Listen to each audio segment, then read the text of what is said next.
Greetings everyone, welcome to Property Pulse, and this is where we discuss matters to deal with real estate. I know, you know my name is Vincent Mwendwa, and if you are new in this channel, I want to welcome you warmly as you join us to discuss matters that you need to know and even important strategies and tips that will help you navigate in this ever-changing industry of real estate. So today I want us to discuss about something very important, and this you face on a daily basis. And importantly, if you're in real estate sales, you face this thing on a daily basis. And what is it? How to handle objections and even turning a no to a yes. How do you do that? That's what I want us to see today. We discuss, and you can share your concerns, the questions you have about real estate in the email on this page or even in the comment section, and I will be responding to them immediately after this. You need first to understand the psychology behind a no in real estate. That is very important. Now let me show you something, and let me give you a secret that when a client tells you no, it doesn't mean the end of the deal. It means uncertainty. It is not a flat rejection when it comes to real estate. It is not a no yet. You need to understand that, because if you don't understand that when a client tells you a no is not the end, you will miss a sale, or even you will miss a client that you could have turned them to become your next a client who purchased through you. So what you need to understand is that client may have concerns, and uncertainties, and what they need is maybe a more information and convincing, a little push with information. Maybe they are uncertain about what will happen next and many other things that they are going to do. But what do you do when a client tells you a no? Now that's what I want us to discuss about today. Now you need first to listen so that you can understand the concerns of the client, so that you can be able to address these concerns correctly. You see, the moment you understand what the client needs, I remember in another video I discussed about the power of active listening, why you need to listen to the concerns of the client. You can check the link on this video. I will attach it. You need to understand why. You need to understand how you can, understand the client's concerns. Very important. You need to understand the client concerns, and now you can be able to address their problems very well. Now that is the same thing. So what do we need to do first? And this is where we come to the key thing, that we handle objections by listening. You need to start listening first. You see, as a real estate agent and even as a sales agent, you are very fast and eager to provide a solution or convince the client, jumping into the problem solving. Let me tell you, sometimes when it comes to when a client tells you a no, you need first to listen to their concerns. What is making them to say a no? You need to go behind the no. That is very important. Maybe you need to ask questions like I wrote here, that you can ask questions like, can you share more about what you are looking for, or what concerns you what concerns do you have about this property? Now remember, we talked about asking open-ended questions. These are questions now you need to start asking when a client tells you a no, because they can tell you I don't think. Now if they say I don't think, it means there is a thin opening that they think this is the property for them, but they tell you I don't think this is the property for me. Are you getting? So you need to ask these questions. What concerns do you have about the property? And okay, you can ask them also, what are you looking for exactly, from the budget to the physical location to the nature of the property. These are the very important questions that you need to ask. And you see, the moment you allow the client to express themselves, the hesitation of purchasing declines, and that is what we look for. And also remember, the more you listen, you start building trust with your client.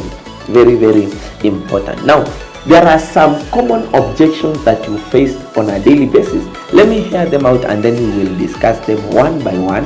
And by the end of it, you'll find out that you can handle these objections very, very well. Now, what is the first objection that you face? Very common, it is price objection. Price objection. Now, maybe the client can tell you this property is out of my budget. This property is too high for me to purchase. That is the main objection that we face as real estate agents. Now, what do you do after the client tells you that? What you do is that start breaking down the price to them, explaining to them like the potential appreciation of the property and also the long-term benefits of the property. Because when you are selling to the client, you are selling to them value. Explain why the price is that way, because you are selling to them value. For example, if you are dealing with selling land plots, you are selling a value-added plots. That it means they are gated in a gated community. They have beacons already. They have ready individual title deeds. You have done these value additions. You have marramed the road. Are you looking now? You can start breaking down the price to the client. Be confident about breaking down the price to the client.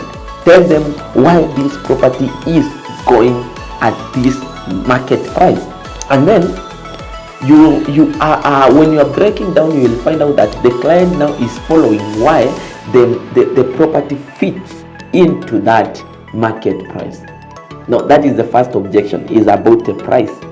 If a client tells you this property is too big for me, now look at the return on investment, the appreciation. For example, you can tell them the appreciation for this property per annum is 20%. Now, if you hold this property for the next 5 years, it will have appreciated 20% every month, every year, and the 20% for 5 years, you will sell it double price of what you bought. Very, very important to tell client about that. So when client comes with a price objection, ensure you break down. Also, you can provide alternatives of acquiring the property. For example, like asset financing. They can go to the bank for the mortgage. They can also get money from their circles and chamas, and also they can be able to acquire the property. So when there is price objection, ensure you break down the price and also provide alternatives. For example, if your company offers asset financing, very, very good and well, you can do that. If you're a freelancer, kindly advise them to also seek for alternatives. It is very, very important. This shows the clients that you are well equipped with every knowledge you need for them to buy and trust you. Now, the second objection is location objections. I have faced this so many times. This property is not in the neighborhood I want. The place is not developed, and so many. These questions, I know they are very, very familiar to you. It is very far from where I want. It is this and that. Because client is worried about the location. They may hear concerns about the security of the area, and also the social amenities that are found in the area. Now, it is your task as a real estate a consultant and also real estate agent to ensure that you explain to the client and also show the client that the location is the precise neighborhood that they need. For example, you can tell them this is the distance from the property to the school. This is the distance from the property to the nearest shopping center. This is the distance from the property to the nearest hospital. Now look, you take time, show them statistics of the schools that are near the neighborhood, show the real estate trends of the neighborhood, and also tell them that, show them videos of interacting with the neighborhood, that you know the neighborhood you have chosen for them is the best fit for them. Ensure you do that with the client. And also another thing that you can do is that you can take them on a guided tour of the neighborhood, because many people can tell you that this place has a hostile neighborhood. But you see, when they go and have a tour themselves there, interact with the people in the neighborhood, they start visualizing the nice home they can have there, and a very good environment that they can come to live comfortably. So that is another thing. When the client raises the location objections, ensure you have statistics of the place, and if possible, take them for a tour. If you're selling land plots, it's important you take them for a site visit. Let them view the neighborhood. If you're selling houses, it's important for you to ensure you take them to the house, give them a tour of what you are selling to them, and at the end of it, I know the location objection is dealt with. Very, very important. Now, the third objection is timing objection, and this one catches most of us as real estate agents, and not even on real estate only, but in every sales department. Timing objection. For example, you might call someone, they are on the road, they are moving, they are driving, they are doing other things. When you try to talk to them, the only answer they tell you is that call later, or I will reach out back to you, or even leave that alone. That is the familiar one that we are familiar with. What about when you call them and they tell you, see, we are not ready, or I am not ready to do the purchase right now, or the investment right now? That is the timing objection. That is very, very important. Because yes, the client is not ready to buy right at that moment. But remember, that is not a no, that I am not going to buy the property in a later time. So what you do is that you need to keep the client engaged. For example, the reason why they told you that they are not ready to buy now or to invest right now is because of strained finances. Yes, they have a steady flow of income, but now they are having other projects. So what you can do is that you can offer for them a flexible option, that we have a flexible installment plan, or you can purchase it right now and rent it out so that it can start generating income as you pay the mortgage for the property. That's very, very important. So as a real estate agent, you need to tell them that, and then also you can ensure you tell the client that right now is when the property is cheap. When you come tomorrow, it will have gone a price higher. So when they give you a timing objection, ensure that you have you offer flexible options and keep the client engaged. You can give them updates, and also you can give them the statistics of the property, and also give them options, as you have said. Very, very important. Ensure you stay on top of your on the top part of the thinking process of the client. Ensure that every time they think about investment, you come fast, because you provide options for them to invest. Now, the other last objection is the feature objection. Feature objection. Now, this one is that this is not the property I want. Let me tell you, not every property will tick all the boxes for the client. Let me tell you, even the property that the client wants, it is near to illusion, thinking that you'll get the perfect thing for yourself. Even you. So when the client tells you this is not the property, the property I need, ensure you understand, even you yourself, what you need. There is always a few boxes that are missing in it. Now, how do you ensure that those few boxes that are remaining, they are covered? You see, the client will tend to bend in the positive side and not the negative side. It is very, very important. Now, for example, the client can tell you, see, the reason why this is not the property I want is because of the location. And they can tell you that all the other boxes they have ticked in, but the location part, because I need somewhere I can be able to commute to and from the work, or I need somewhere where it's near to a shopping center, but yours is just a few kilometers. Now, come in handy and tell them, you see, you can have a nice you have a car, so when you are driving, you can be able to interact with the neighbors and get to know the people in your community. So it is also a fit that the distance between your property to the shopping center can help you engage with the community around you. Now, how does that sound? It sounds interesting, Because now it will keep the client thinking, now this is very, very important. Now, when I am going to the shopping center and back, I can interact with few people. I can know more about the place, and it can make me get more acquainted with the location and my neighborhood. For example, you are selling a client a house. They needed a house with a swimming pool, but it is not there. And you can tell them there is a space to add more. If there is a space to add a swimming pool, now you are handling the feature objection very, very cleverly and in the right direction. So it is important that when client throws to you the question that this is not the everything, this property doesn't have everything I wanted, ensure you have these statistics, and also you can find the most efficient way to counterattack to counter those objections about the feature of the property.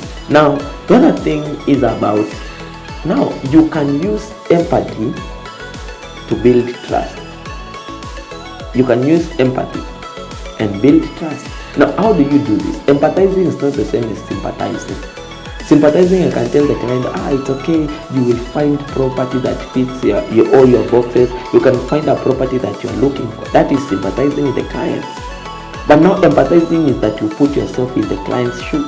Now, look at the concerns that they have, because let me tell you, some investments like buying a property is a huge financial decision, and also it's an emotional decision. Now you need to show concern, to show that you are concerned about them, acknowledge their concerns, and then show that you understand.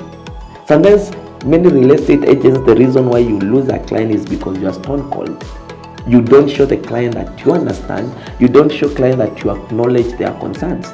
Now, how will the client trust you if you don't show that you are concerned about their concern? Very, very important. Offer reassurance. In this way you start building the trust with the client, because you are empathizing with them, and also you are building trust. Understand? Empathizing does not just help you handle objections, it helps you build long-term relationships with the client. That is very, very important. So it is important sometimes you take time, empathize with the client at the highest degree. Show that you are concerned by their concerns, and that is by acknowledging the concerns, and then after that share the understanding that you are getting from them, and from that give them an reassurance that this property will be the perfect one for you. This works magic. Next time when that client wants to get a property, even not the one that you are selling, they will come to you very, very fast. Now the next step after that, after handling the objections, is now you close the deal with confidence, because you have addressed all objections and concerns. Now you can close the deal with confidence. Now the next question you need to ask them is that, how do you feel about moving forward? Can we start now the paperwork? That is a deal breaker.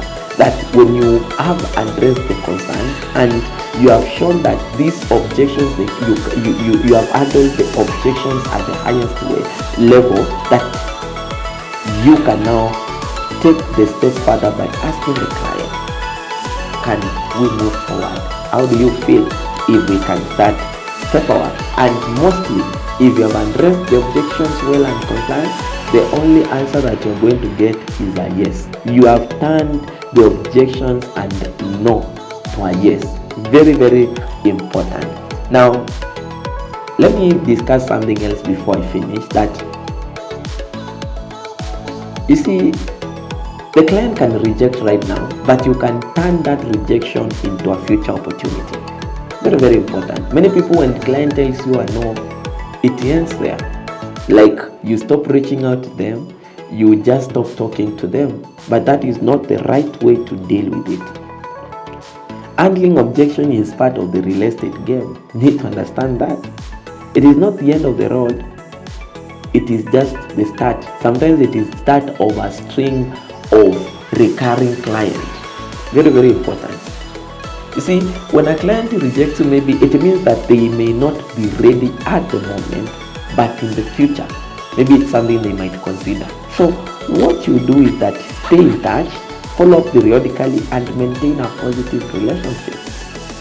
You see, most times is that we are tempted to ask for referral, and this is what we have been taught. Ask for referral, yes, but in a very well-mannered way, not immediately. Hello, you are not interested yet. Maybe you can refer me to people who are interested. I used to do that. Maybe for me it didn't work, but I understood that when I take time to interact with this client, I get to understand what they need. I understand to know that I get to understand that this client, the reason why they are rejecting the offer right now is because of finances, or even because of something that is happening in their personal life. I will keep on checking up, and if I can provide a solution or help at that time, I will do. And let me tell you, at the end of it, they will even give me referrals on their own. Very, very important. So understand that handling objection is very, very important. And the way you do it, we said you start by listening to the concerns of your client. The no is not the end game. The no is just a starting point of turning it into a yes. So thank you so much for connecting with us in Property Pulse today. And I know that even next time in the next episode, I will see you. Next episode, you will be there watching and getting to learn more. So the best thing you can do for yourself and for your future generation is by hitting the subscription button, turning on the notification, and sharing this information with people who really need to hear about this. So thank you so much. See you next time.